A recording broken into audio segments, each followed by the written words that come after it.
Cyber ആക്രമണത്തിനിരയായ യുവതി ജീവനൊടുക്കിയ സംഭവത്തിലെ പ്രതി അരുൺ വിദ്യാധരൻ ആത്മഹത്യ ചെയ്ത നിലയിൽ കണ്ടെത്തി. കടുത്തുരുത്തി കോതനല്ലൂർ സ്വദേശിനിയായ VM ആതിര ആത്മഹത്യ ചെയ്ത കേസിലെ പ്രതിയായ അരുണിനെ കാസർഗോഡ് കാഞ്ഞങ്ങാട്ടെ ലോഡ്ജ് മുറിയിലാണ് തൂങ്ങി മരിച്ച നിലയിൽ കണ്ടെത്തിയത്.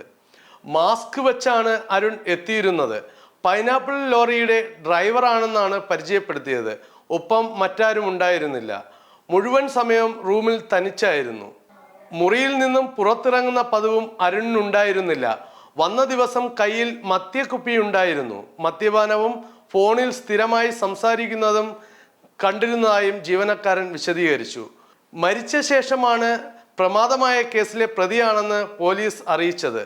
ഫാനിൽ തൂങ്ങിയ നിലയിലും അതുപോലെ തന്നെ കൈഞ്ഞരമ്പ് മുറിച്ച നിലയിലുമായിരുന്നു മൃതദേഹം. ആതിരയുടെ ആത്മഹത്യയ്ക്ക് പിന്നാലെ ഒളിവിൽ പോയ ഇയാൾക്കെതിരെ പോലീസ് വ്യാപക തിരച്ചിൽ നടത്തി വരികയായിരുന്നു. പ്രതി കേരളം വിട്ടതായും അവസാനം പ്രതിയുടെ മൊബൈൽ ടവർ ലൊക്കേഷൻ കണ്ടെത്തിയത് കോയമ്പത്തൂരിലാണെന്നും കഴിഞ്ഞ ദിവസം പോലീസ് പറഞ്ഞിരുന്നു. പ്രതിക്കായുള്ള അന്വേഷണം നടക്കവെയാണ് കാഞ്ഞങ്ങാട്ടെ ലോഡ്ജ് മുറിയിൽ യുവാവിനെ വ്യാഴാഴ്ച രാവിലെ തൂങ്ങി മരിച്ച നിലയിൽ കണ്ടെത്തിയത്. തുടർന്ന് ലോഡ്ജ് അധികൃതർ പോലീസിൽ വിവരം അറിയിക്കുകയായിരുന്നു.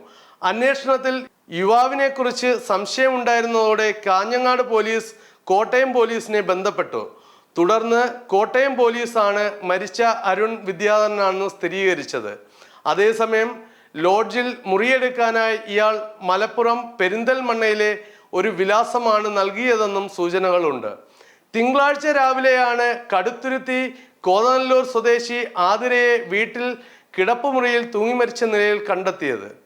നേരത്തെ സുഹൃത്തായിരുന്ന കോതനല്ലൂർ സ്വദേശി അരുൺ വിദ്യാധരൻ നിരന്തരം സാമൂഹ്യ മാധ്യമങ്ങളിലൂടെ അധിക്ഷേപിച്ചതിന് പിന്നാലെയായിരുന്നു ആതിര കടുംകൈ ചെയ്തത്. അരുണിന്റെ സൈബർ ആക്രമണത്തിനെതിരെ ഞായറാഴ്ച യുവതി കടുത്തുരുത്തി പോലീസിൽ പരാതി നൽകിയിരുന്നു.